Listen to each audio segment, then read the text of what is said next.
Le nerf cubital a un trajet en arrière de l'épitroclé et donne son innervation sensitive aux deux derniers doigts. J'avais des espèces de fourmis dans le petit doigt gauche et sur le côté de la main gauche, mais bon, ça allait, ça venait. Combien de temps exactement ça a duré? Probablement une semaine ou 8-10 jours.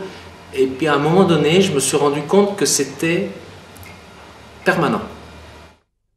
J'ai vraiment senti que j'avais un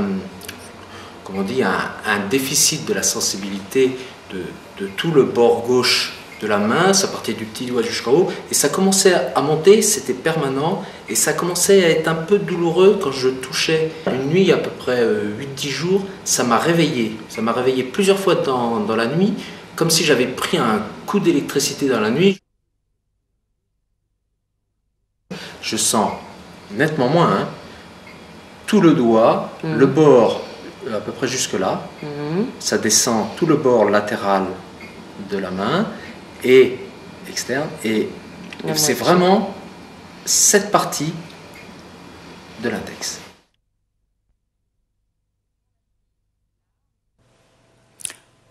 Pour tester les muscles interosseux innervés par le cubital, on demande au patient d'écarter les doigts contre résistance.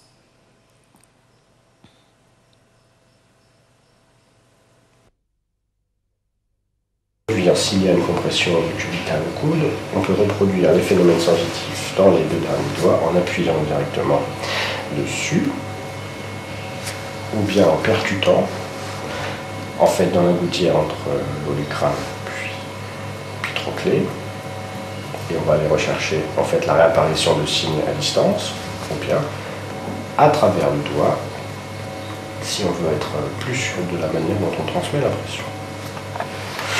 Si on appuie là, au niveau